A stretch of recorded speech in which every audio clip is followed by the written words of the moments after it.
April 6, 1945, 16 miles off Okinawa. In the gray, pre-dawn darkness, radioman Third-Class James Mitchell hunched over his radar scope aboard USS Laffy. The green phosphorescent sweep painted its eternal circle, searching the empty sky. Then, at 05:54, the sweep revealed something that made Mitchell's blood freeze. Not a dozen contacts, not 50, hundreds. "Bogeies inbound," he reported, his voice steady despite the trembling in his hands. "Bearing 030, range, Jesus Christ, range 30 miles and closing fast." On the bridge, Commander Frederick Julian Beckton grabbed the microphone. His next words would echo across the ship's 1MC. "This is the captain speaking. We are under attack by approximately 200 Japanese aircraft. Many of them are kamikazis. All hands to battle stations. Fight your guns, fight your ship. God be with us all." In the ammunition handling rooms below deck, sailors loaded shells marked with two innocuous letters that would change the course of the battle. VT, variable time, the proximity fuse. Each shell contained something the Japanese pilots screaming toward them through the morning sky had never encountered. A miniature radio transmitter that could think, that could know exactly when to explode. An electronic brain smaller than a milk bottle that would determine whether men lived or died in the next 80 minutes. The kamikaze pilots climbing into their cockpits that morning believed they carried Japan's last hope. They were sealing themselves into flying coffins for the emperor, for their families, for a homeland they would never see again. 20-year-old Lieutenant Masau Watanab kissed his rising sun headband and climbed into his Zero fighter. In his pocket, a final letter to his mother. "When you receive this, I will have become a cherry blossom falling for the emperor. Do not grieve, I die with honor." What Watanabe and his fellow pilots didn't know, what Japanese intelligence had failed to understand, was that they were about to fly into the most sophisticated killing field ever created. Every shell fired at them would carry its own electronic sentinel, waiting, calculating, measuring the distance with radio waves until the perfect microsecond to detonate. This is the story of how American science defeated Japanese spirit. How factories in Cincinnati and laboratories in Maryland created a weapon so revolutionary that Winston Churchill called it one of the three most important technologies of World War II, alongside radar and the atomic bomb. How a 5-pound electronic device manufactured for $18 could destroy a pilot who represented years of training, tons of precious metal, and most tragically, an irreplaceable human life.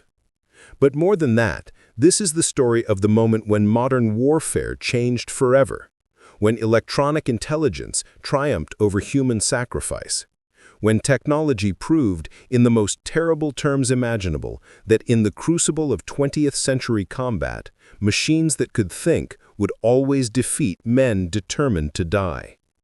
The skies over Okinawa in spring 1945 became the laboratory for this brutal truth. And the proximity fuse, that ingenious, improbable, impossible device, was the scalpel that wrote the lesson in blood and fire across the East China Sea. Vice Admiral Takijiro Onesi stood before assembled pilots in a sweltering hangar, about to propose something that would have been unthinkable 2 years earlier. The admiral who had helped plan the attack on Pearl Harbor now faced a very different reality. Japan's carrier fleet lay at the bottom of the Philippine Sea. Her experienced pilots, the men who had trained for years, who knew their aircraft like their own heartbeat, were gone. Dead in the Marianas, burned at Midway, drowned at Coral Sea. What remained were boys, university students with barely 100 hours of flight time compared to the 500-hour veterans who struck Pearl Harbor.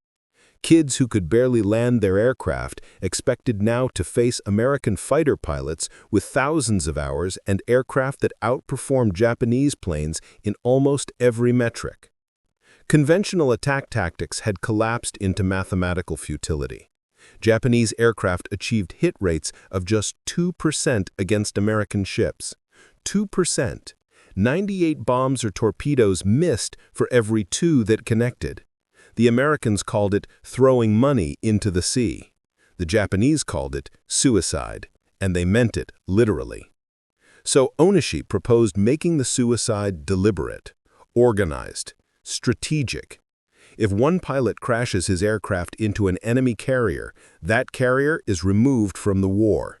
One life, one obsolete aircraft, for hundreds of American casualties and millions of dollars in damage.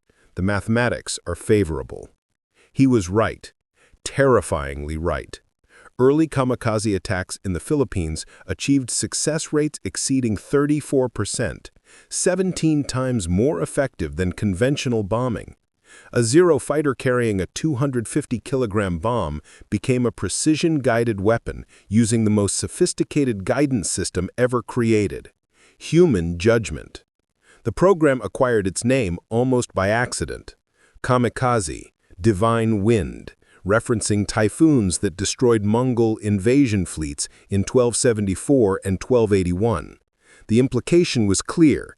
Heaven itself would defend Japan through these willing sacrifices. The pilots received abbreviated training focused more on spirituality than aeronautics. They wrote final letters, participated in ceremonial sake toasts, received samurai swords or rising sun headbands.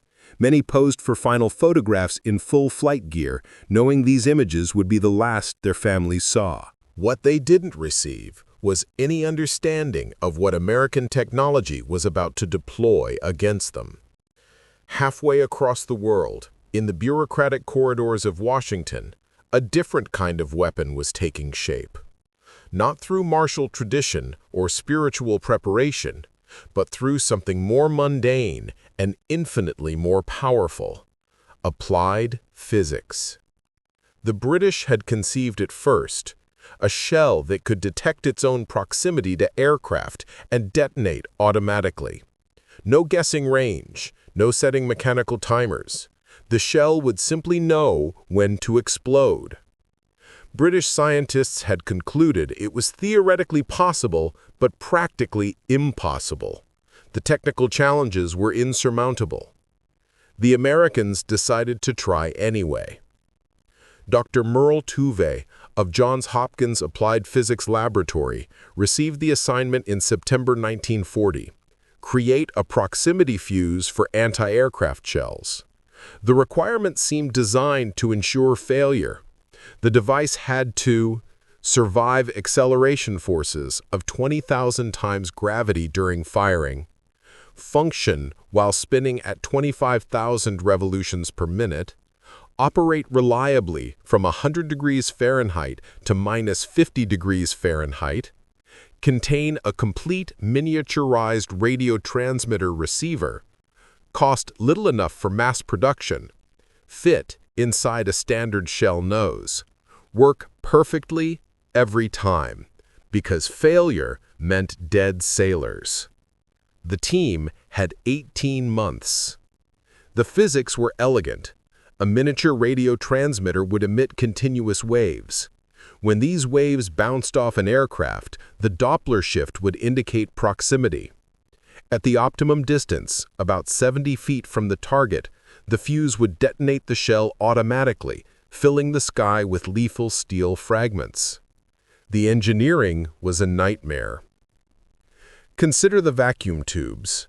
In 1940, vacuum tubes were fragile things used in radios and early computers. They contained delicate filaments and glass envelopes that shattered if you dropped them. Now Tuve's team needed tubes that could survive being fired from a 5-inch naval gun, an experience that subjected every component to forces equivalent to being hit by a sledgehammer while spinning in a centrifuge. Sylvania Corporation developed special microtubes with ruggedized filaments and shock-resistant glass. Each tube was tested individually. Each one had to survive being dropped, shaken, heated, frozen, and spun before installation. The rejection rate initially exceeded 80%. The battery system presented another impossibility. The fuse needed power, but conventional batteries would be dead long before the shells were fired. The solution was brilliantly simple. Use a battery that activated during the firing itself. The acceleration would force an electrolyte into contact with the plates, generating electricity exactly when needed. The battery would sleep for months, then wake up in milliseconds. The radio frequency had to be precisely calculated. Too high, and atmospheric interference would cause premature detonation. Too low, and the signal wouldn't reflect off aircraft effectively. The team settled on frequencies around 180 to 220 megahertz, then had to ensure these wouldn't interfere with friendly radar or radio communications. Every failure meant starting over. Every success meant a new challenge appeared. On September 12, 1942, after 2 years of round-the-clock development, the first VT-fused shells rolled off production lines. Each contained approximately 1,300 electronic components miniaturized to fit in a space smaller than a pint bottle. Each component manufactured to tolerances measured in thousandths of an inch. Each fuse subjected to quality tests that would have seemed paranoid if sailors' lives didn't depend on them. The cost? $732 per fuse initially. By the war's end, mass production would drop this to $18, the price of a good dinner in 1945. The security classification? Absolute. The fuse was so secret that it could only be fired over water, where duds would sink rather than be recovered by enemy forces. Even the name was deceptive. Variable time suggested a mechanical timer, not a revolutionary radio guidance system it actually contained.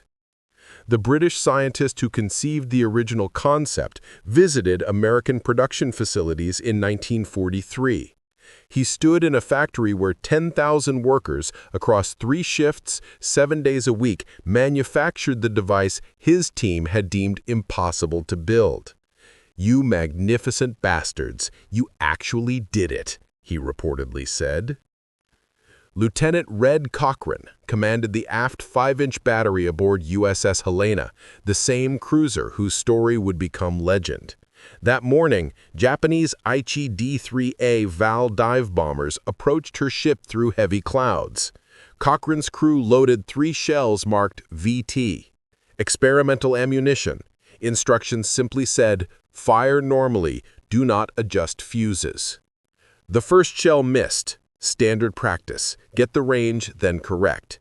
The second shell also missed, by about 50 feet above the diving vow. Then it exploded. The vow disintegrated in midair, torn apart from fragments from a shell that never actually hit it. The shell had simply passed close enough, detected the aircraft with its electronic brain, and detonated at the optimal distance for maximum effect. Cochran's third shell was never fired. He wasn't needed. "Holy Christ," someone said in the sudden silence. "Did you see that?" They had seen it. They just didn't understand it yet. The VT fuse had worked exactly as designed, achieving something impossible with conventional ammunition, turning a near miss into a kill. But this was just a test, a preview. The real validation would come when thousands of these shells faced an attack so massive, so determined, that conventional defenses would have collapsed under the sheer weight of human sacrifice. That test was called Okinawa.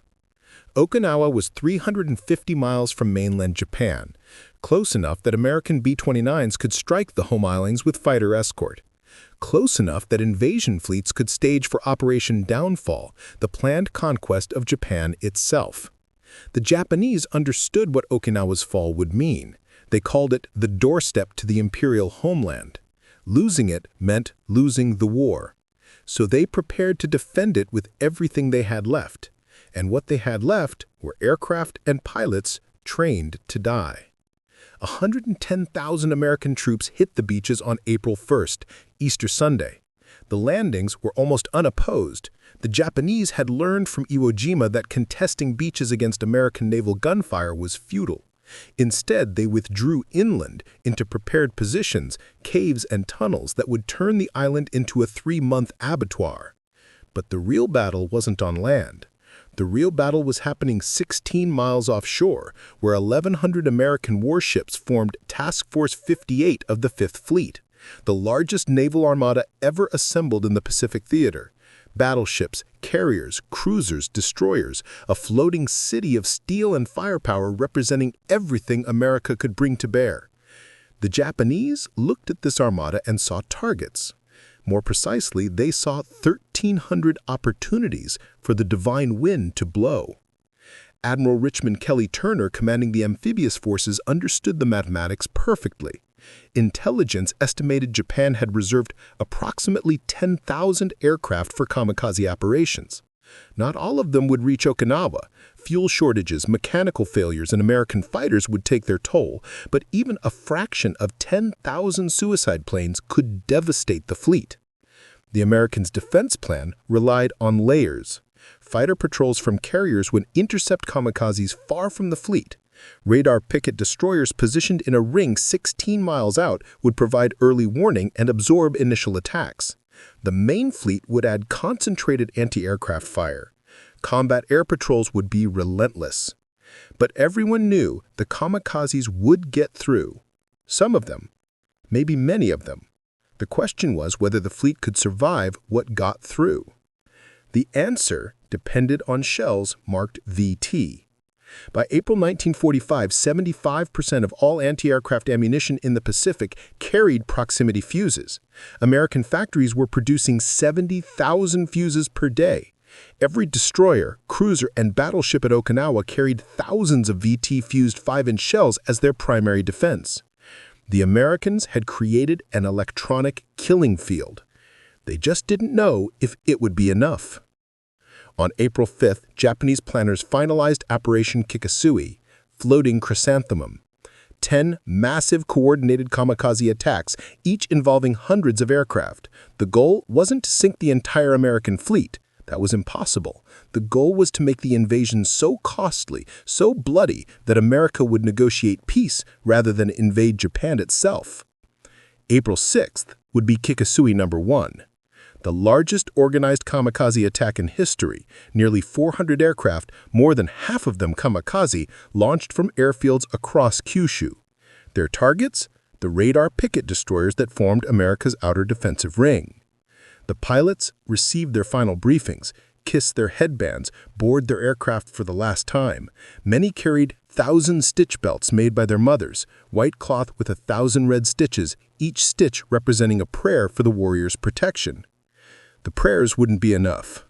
Not against shells that could think. The radar operators saw them first. Always did. The green line sweeping around the scope painted them like raindrops becoming a storm. But this wasn't rain.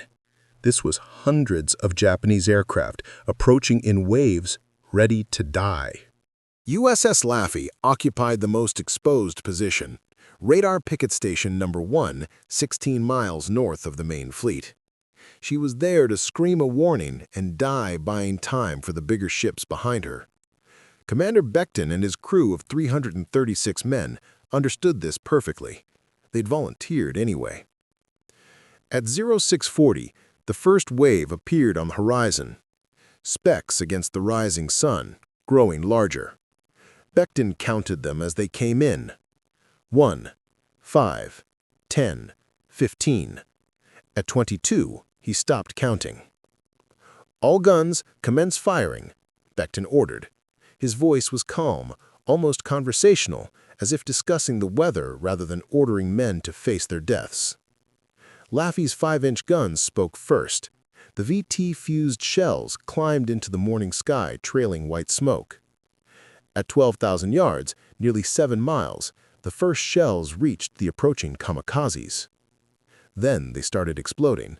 Not on target, near target, 50 feet, 70 feet, 100 feet from the aircraft. To the naked eye, they looked like misses, but the distinctive black puffs of VT explosions appeared with uncanny precision, and Japanese aircraft started falling from the sky like broken birds. The first kamikaze, a Zero fighter, took fragments through its engine cowling at 10,000 yards. The pilot struggled to maintain control as his engine seized, smoke trailing, and nosed over into the sea a mile short of his target. He never knew what hit him. The second kamikaze made it closer, weaving desperately as VT bursts tracked his path. The shell exploded 30 feet above him. Fragments shredded his canopy, killed him instantly, and his Zero dove into the sea trailing a red mist. Gunner's Mate Second Class Richard Mitchell, manning Mount 53, couldn't believe what he was seeing. "They're falling before we even hit them," he shouted over the gun's roar. "The shells are they're just exploding near them and they're going down." This was the proximity fuse's revolution. Conventional anti-aircraft fire required hitting a fast-moving aircraft directly or predicting its exact position seconds in advance. The probability of a kill required hundreds of shells. But VT fuses transformed the engagement geometry. Every shell carried a 70-foot lethal radius. Near misses became kills. Probable misses became possible kills. The mathematics of aerial combat had fundamentally changed. By 0700, Laffy had expended 50 VT shells and destroyed 7 kamikazes before they came within effective attack range. 7 aircraft that should have been attackers reduced to debris scattered across 6 miles of ocean. But the kamikazes kept coming. A Yokosuka D-4 wide Judy dive bomber appeared from behind a cloud at 0720, already in its terminal dive, too close for the 5-inch guns to track. The 40mm Bofors guns took over, their faster traverse keeping up with the diving aircraft. VT-fused shells from other ships created a curtain of explosions around the Judy. It flew through them somehow, fragments punching holes but not stopping it. The Judy's 150-kilogram bomb struck Laffy's fantail at 0722. The explosion killed 4 men instantly and jammed her after-steering control. The ship could still fight, but maneuverability was compromised. 3 minutes later, another Zero got through, then another, then 2 more nearly simultaneously. Laffy became a steel island in a sea of fire. Her guns never stopped. VT shells climbed skyward at 15 rounds per minute from each 5-inch mount. The proximity fuses didn't eliminate the kamikaze threat, they made it survivable.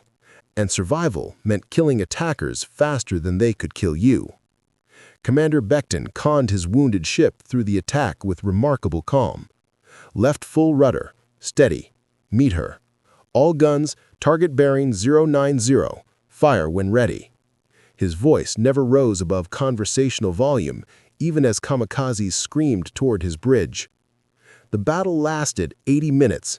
By 8:20, when the last kamikaze splashed into the sea 500 yards short of its target, Laffy had been hit by 6 kamikazes and 4 bombs. 31 of her crew were dead, 72 wounded.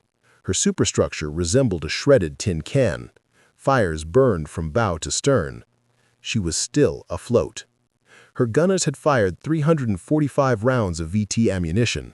Post-battle analysis credited them with confirmed kills on 9 kamikazes, with another dozen probable kills. Aircraft damaged so severely they couldn't complete their attacks. Without proximity fuses, Laffy would have lasted perhaps 15 minutes before being overwhelmed. The VT shells hadn't made her invulnerable.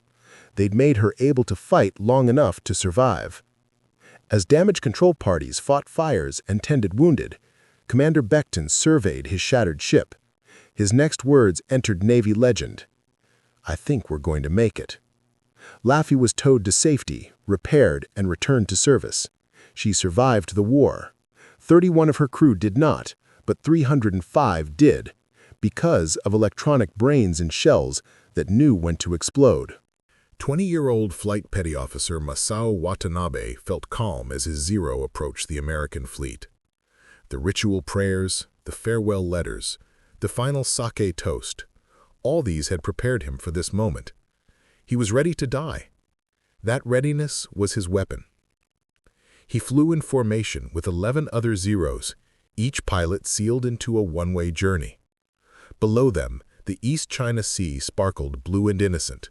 Ahead, somewhere beyond the horizon, lay the enemy ships they would destroy with their deaths. The formation leader's voice crackled over the radio.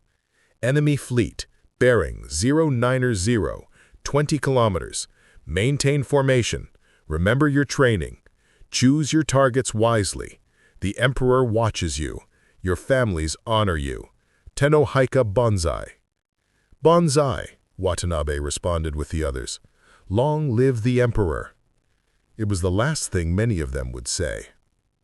At 15 kilometers, they saw them. The American ships looked like toys on the horizon. So many ships! Watanabe felt a surge of pride. He was attacking the greatest fleet ever assembled. His death would matter. Then, the black puffs began appearing in the sky ahead. Anti-aircraft fire. Watanabe had been briefed to expect it. The Americans would fire thousands of rounds, he'd been told, but most would miss. Flying fast and low would minimize exposure. Speed and determination would carry him through to his target. The briefing was wrong. The black puffs appeared everywhere, as if the Americans could see exactly where each Zero would fly. Watanabe watched the formation leader's aircraft enter a cluster of explosions. The Zero simply disintegrated. One moment an aircraft, the next a cloud of debris tumbling into the sea. No shell had hit it directly. The explosions had just been near, impossibly near. Watanabe broke formation, diving for the deck as instructed when under heavy fire. The black puffs followed him. How? How could shells explode exactly where he flew without hitting him first? A shell exploded 30 feet to his left. Fragments hammered his Zero's wing, punching fist-sized holes through the thin aluminum. The control stick went sluggish in his hand. Another explosion, this one above and behind. More fragments. His canopy cracked. Wind screamed through the cockpit. The engine was still running. He could still complete his mission. The Americans were closer now, their massive forms filling his gun sight. A destroyer. Perfect target. He pointed his Zero at the ship's bridge and locked his controls. A shell exploded directly in front of him, not behind, not to the side. In front, as if the Americans knew exactly where he would be a second before he arrived.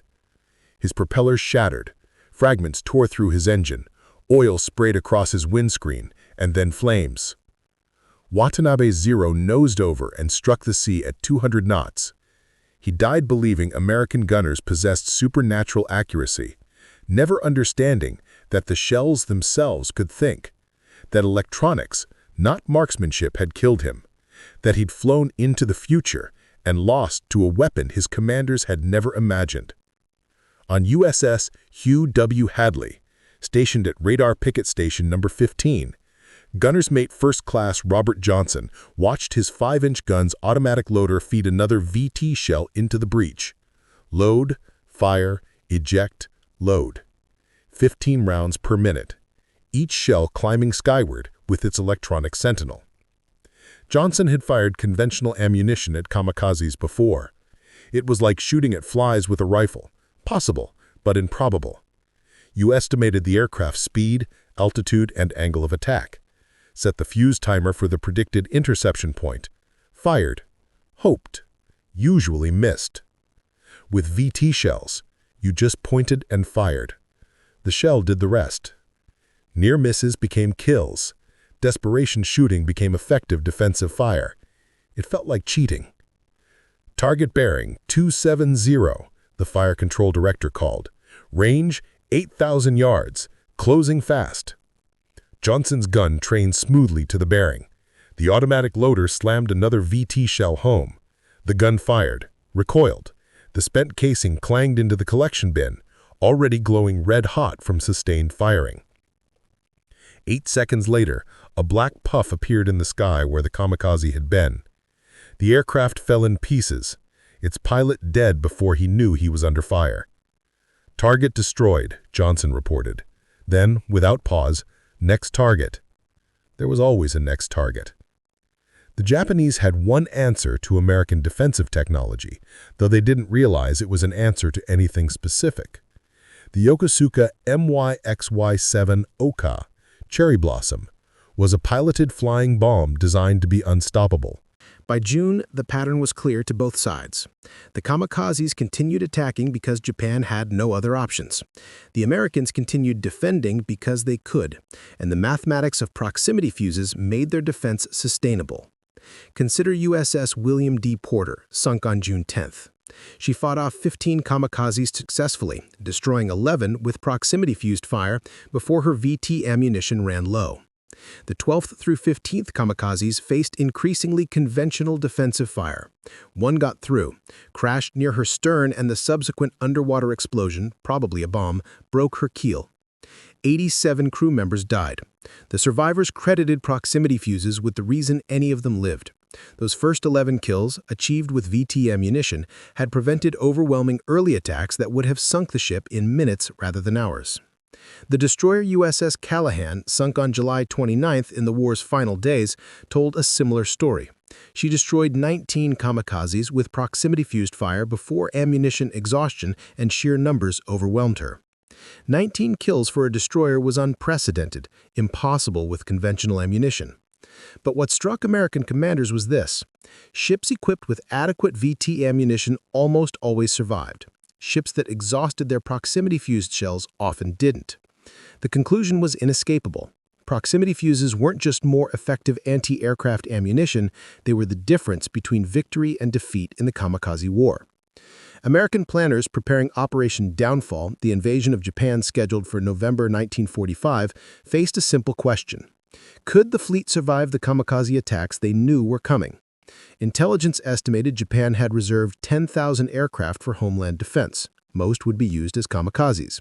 The invasion fleet would be even larger than at Okinawa, potentially 2,000-plus ships anchored off Japanese beaches for weeks. Every ship would be a target, every aircraft a potential kamikaze. The casualties projected from conventional analysis were staggering. Some estimates suggested losing 20% of the invasion fleet to suicide attacks, tens of thousands of sailors dead, hundreds of ships sunk or damaged, losses that might break American will to continue the war. But the planners had one thing the intelligence estimates didn't fully account for: the proximity fuse. Post-Okinawa analysis showed that VT-fused ammunition was 3.75 times more effective than conventional ammunition against kamikazes. The mathematics were simple. Conventional ammunition, 1,162 rounds per kill. Proximity-fused ammunition, 310 rounds per kill. American factories were producing 100,000 proximity fuses per day by August 1945. New, improved models, the Mark 53 and Mark 58, showed even better reliability and sensitivity. The invasion fleet would have carried over 1 million proximity-fused shells into Japanese waters. The planners' revised calculations suggested the fleet could survive the kamikaze attacks, though at terrible cost. The proximity fuse wouldn't prevent losses, but it would prevent catastrophic losses, the difference between a failed invasion and a successful one. They never got to test their calculations. The atomic bombs dropped on Hiroshima and Nagasaki in August 1945 ended the war before Operation Downfall could begin. But post-war interrogation of Japanese commanders revealed something sobering. They'd reached similar conclusions about the proximity fuse's effectiveness. Admiral Suemu Toyota, chief of the Naval General Staff, testified that Japanese planners calculated homeland defense kamikazes would achieve less than 10% success rates against proximity-fused defenses. 10%. The tactic was militarily worthless at that success rate. The proximity fuse hadn't just defeated the kamikaze, it had invalidated the entire concept. The numbers tell a story of technology defeating determination. Early kamikaze attacks in the Philippines, before proximity fuses were widely deployed, achieved success rates above 1/3. At Okinawa, facing fleets where 75% of anti-aircraft ammunition carried VT fuses, success rates dropped by nearly half. This wasn't because Japanese pilots became less determined or less skilled. It was because the American defense had evolved beyond what human courage could overcome. Consider the individual stories. USS Laffy survived 6 kamikaze hits and 4 bombs, fired 345 VT rounds, claimed 9 confirmed kills. Without proximity fuses, likely sunk in the first 15 minutes of 80-minute battle. USS Hugh W. Hadley fired 608 VT rounds, claimed 17 confirmed kills, heavily damaged but survived. Her captain's after-action report stated bluntly, "Proximity fuses are the only reason this ship and her crew still exist." USS Aaron Ward engaged 40 kamikazes in 52 minutes, destroyed 6 completely, damaged 5 others severely. Commander's report, "Without VT ammunition, we would have been overwhelmed in the first 10 minutes."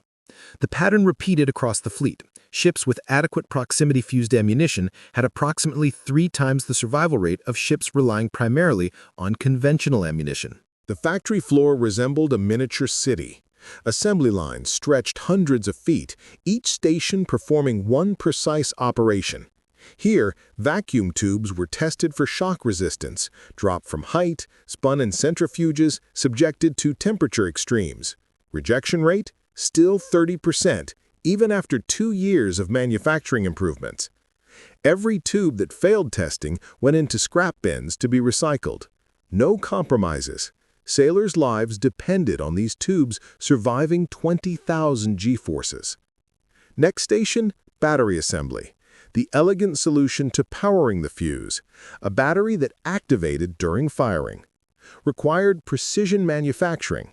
The electrolyte had to be positioned exactly, held in place by a membrane that would rupture under launch forces but remain stable during months of storage. Too weak, and the battery would activate prematurely and die. Too strong, and the battery wouldn't activate at all. Workers assembled components using magnifying glasses and tweezers. 130 electronic parts fit into a space the size of a soup can. Every connection soldered by hand. Every component positioned according to specifications measured in thousandths of an inch. Quality control was absolute.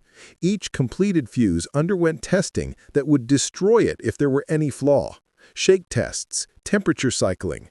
Every fuse was spun at 25,000 RPM to simulate the gun's rifling. If it still functioned afterward, it went into a test firing. Live shells shot into a recovery net, then disassembled to verify the fuse had armed properly. The cost per fuse had dropped from $732 to $18 through mass production, but that $18 represented perhaps 50 man-hours of skilled labor and raw materials that were increasingly scarce. Copper for the windings, glass for the tubes, bakelite for the housing, all prioritized for proximity fuse production because nothing else mattered as much. By May 1945, Crossley was producing 24% of all proximity fuses, roughly 17,000 units per day from this single factory. RCA, General Electric, Eastman Kodak, and 83 other companies produced the rest. 70,000 fuses per day by war's end. An electronic device more sophisticated than most radios, manufactured at rates comparable to artillery shells. The workers knew what they were making. News from Okinawa mentioned improved anti-aircraft defenses, without details, but factory newsletters printed letters from sailors describing miraculously effective ammunition. The workers understood. Their hands were saving lives thousands of miles away. They worked faster.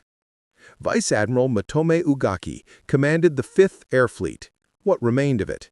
His diary entries from May 1945 reveal a man watching his carefully planned strategy collapse against unexpected American technology. May 4th, another large-scale attack launched against enemy fleet off Okinawa.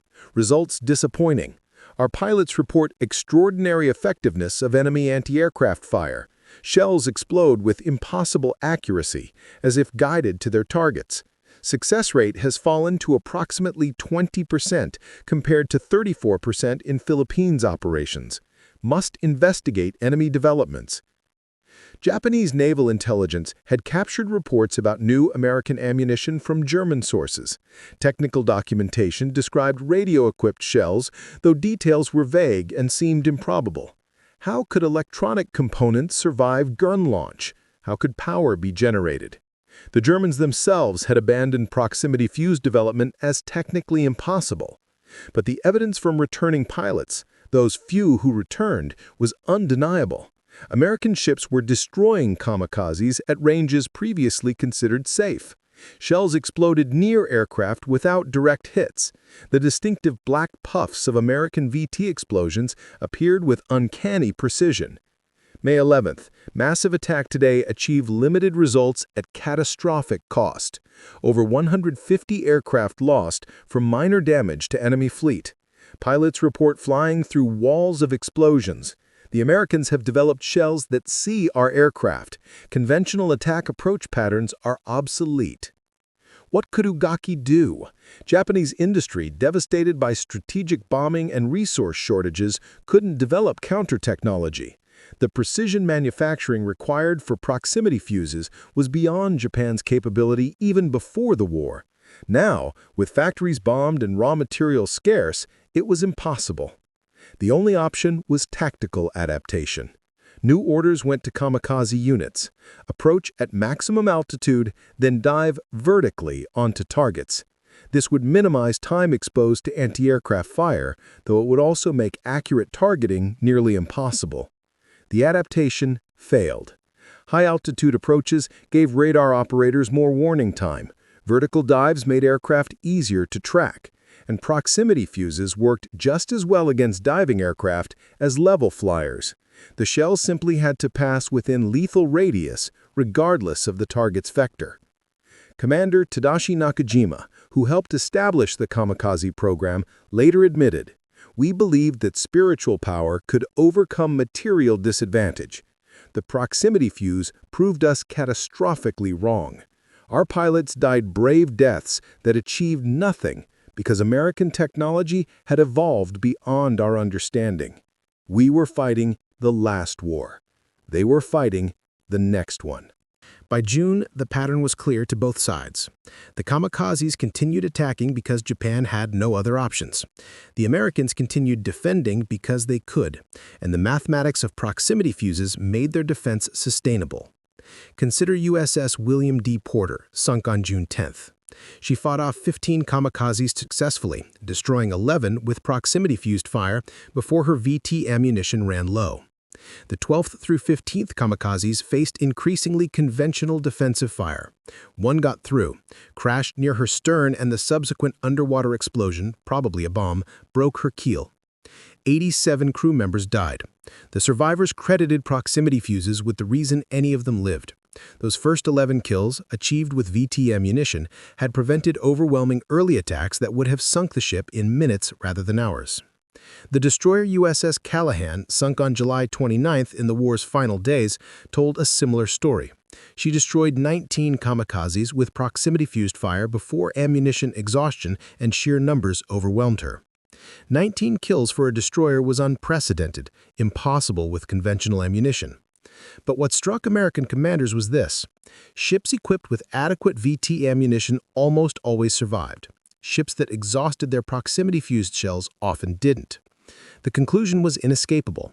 Proximity fuses weren't just more effective anti-aircraft ammunition, they were the difference between victory and defeat in the kamikaze war. American planners preparing Operation Downfall, the invasion of Japan scheduled for November 1945, faced a simple question. Could the fleet survive the kamikaze attacks they knew were coming? Intelligence estimated Japan had reserved 10,000 aircraft for homeland defense. Most would be used as kamikazes. The invasion fleet would be even larger than at Okinawa, potentially 2,000-plus ships anchored off Japanese beaches for weeks. Every ship would be a target, every aircraft a potential kamikaze. The casualties projected from conventional analysis were staggering. Some estimates suggested losing 20% of the invasion fleet to suicide attacks, tens of thousands of sailors dead, hundreds of ships sunk or damaged, losses that might break American will to continue the war. But the planners had one thing the intelligence estimates didn't fully account for: the proximity fuse. Post-Okinawa analysis showed that VT-fused ammunition was 3.75 times more effective than conventional ammunition against kamikazes. The mathematics were simple. Conventional ammunition, 1,162 rounds per kill. Proximity-fused ammunition, 310 rounds per kill. American factories were producing 100,000 proximity fuses per day by August 1945. New, improved models, the Mark 53 and Mark 58, showed even better reliability and sensitivity. The invasion fleet would have carried over 1 million proximity-fused shells into Japanese waters. The planners' revised calculations suggested the fleet could survive the kamikaze attacks, though at terrible cost. The proximity fuse wouldn't prevent losses, but it would prevent catastrophic losses, the difference between a failed invasion and a successful one. They never got to test their calculations. The atomic bombs dropped on Hiroshima and Nagasaki in August 1945 ended the war before Operation Downfall could begin. But post-war interrogation of Japanese commanders revealed something sobering. They'd reached similar conclusions about the proximity fuse's effectiveness. Admiral Suemu Toyota, chief of the Naval General Staff, testified that Japanese planners calculated homeland defense kamikazes would achieve less than 10% success rates against proximity fuse defenses. 10%. The tactic was militarily worthless at that success rate. The proximity fuse hadn't just defeated the kamikaze, it had invalidated the entire concept. The numbers tell a story of technology defeating determination. Early kamikaze attacks in the Philippines, before proximity fuses were widely deployed, achieved success rates above 1/3. At Okinawa, facing fleets where 75% of anti-aircraft ammunition carried VT fuses, success rates dropped by nearly half. This wasn't because Japanese pilots became less determined or less skilled. It was because the American defense had evolved beyond what human courage could overcome. Consider the individual stories. USS Laffy survived 6 kamikaze hits and 4 bombs, fired 345 VT rounds, claimed 9 confirmed kills.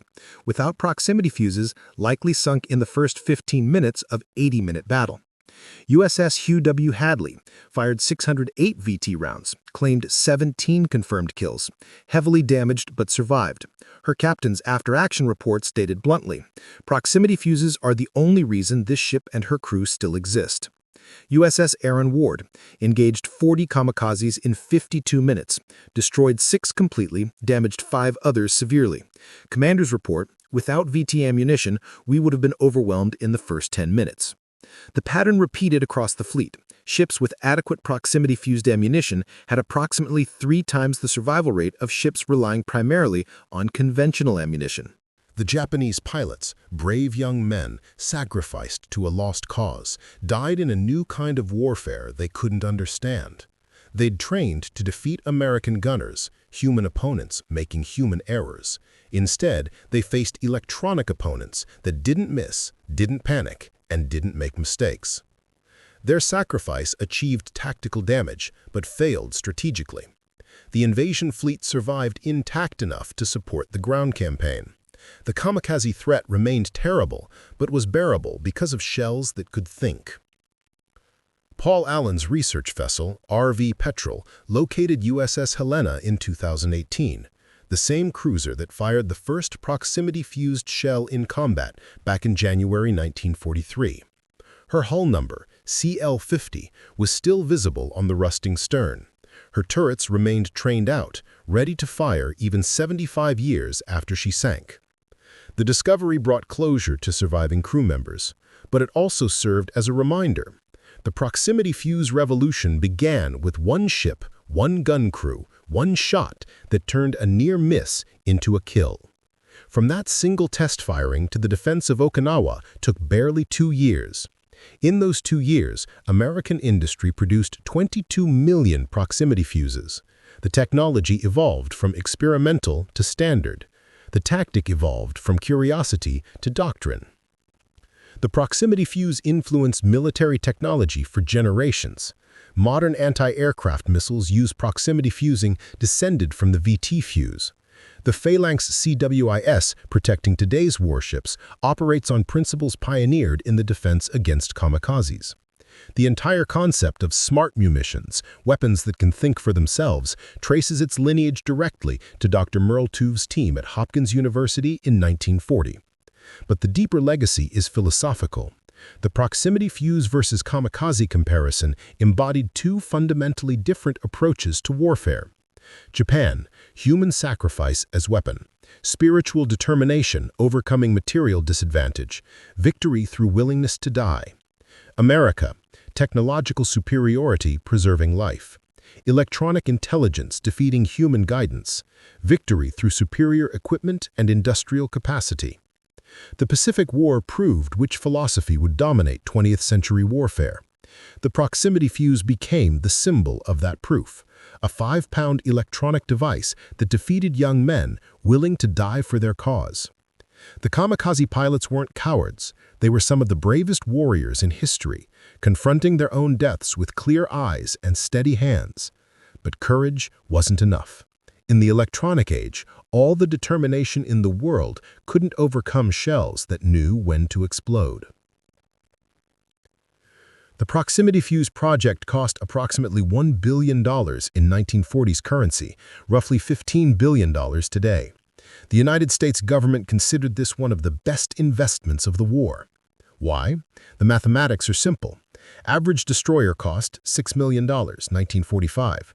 Crew, 300-plus men. Ships saved by VT ammunition at Okinawa alone, dozens. Lives saved, thousands.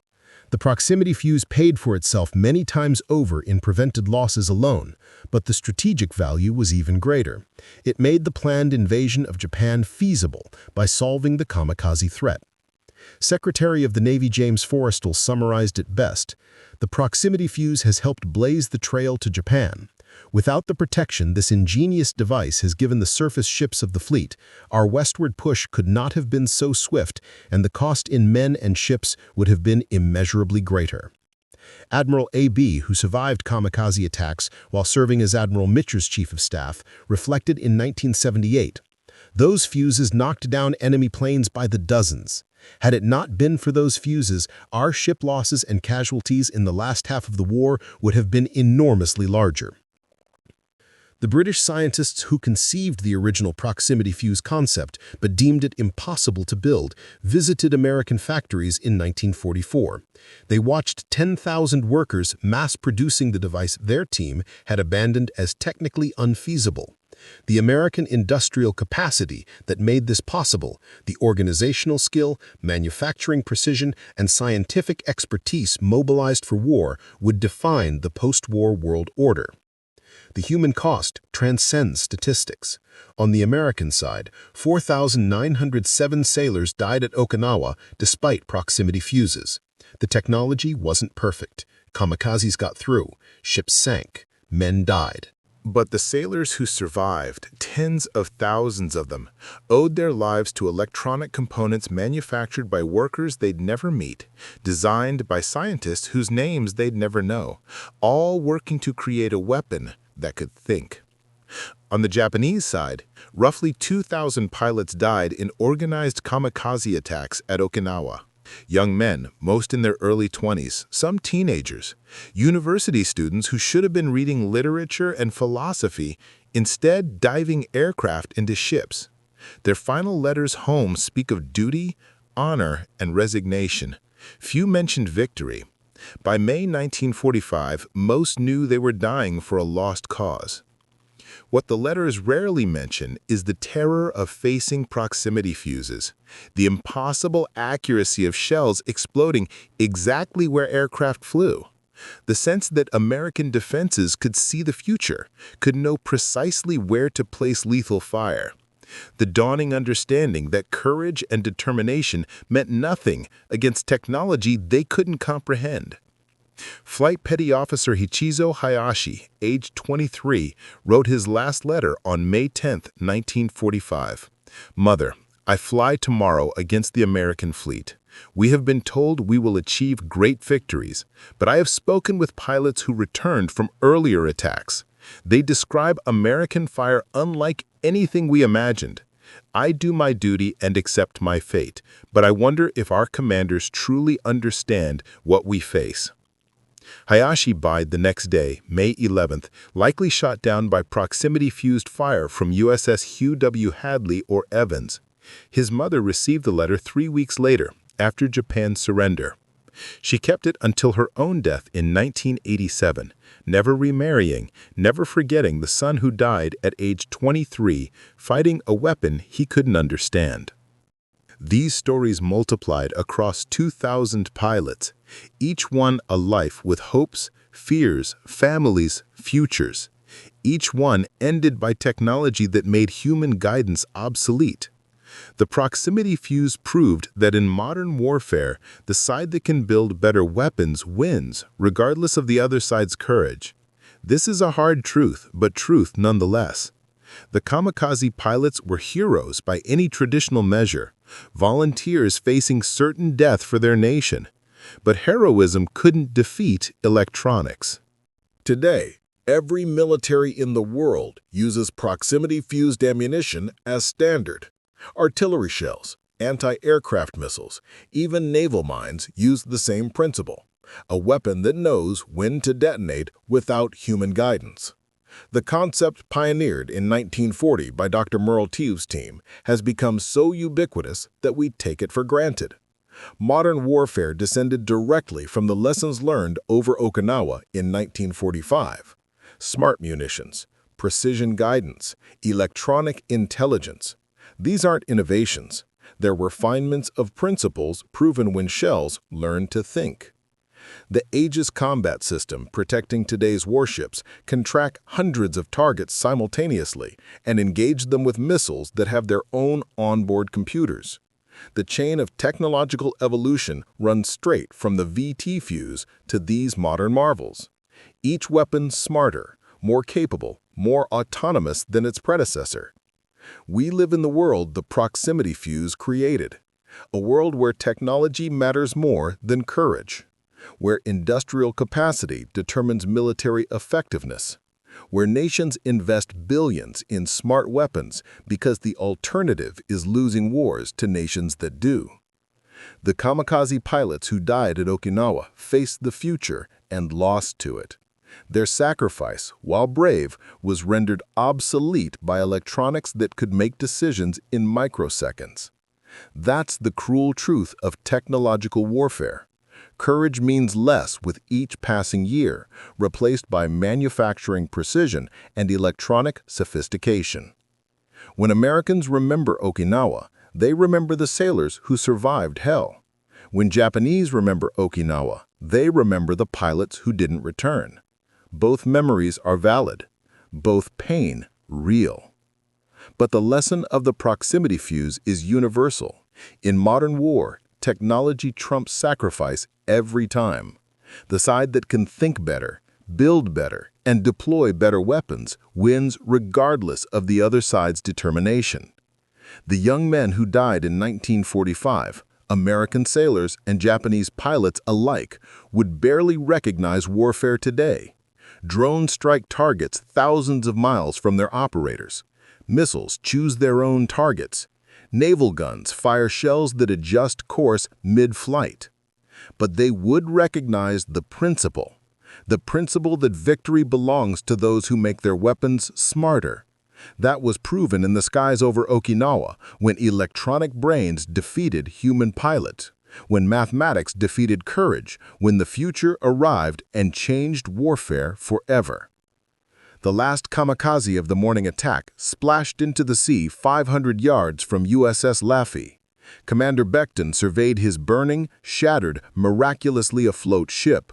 31 dead, 72 wounded, fires from stem to stern. But still afloat, still fighting.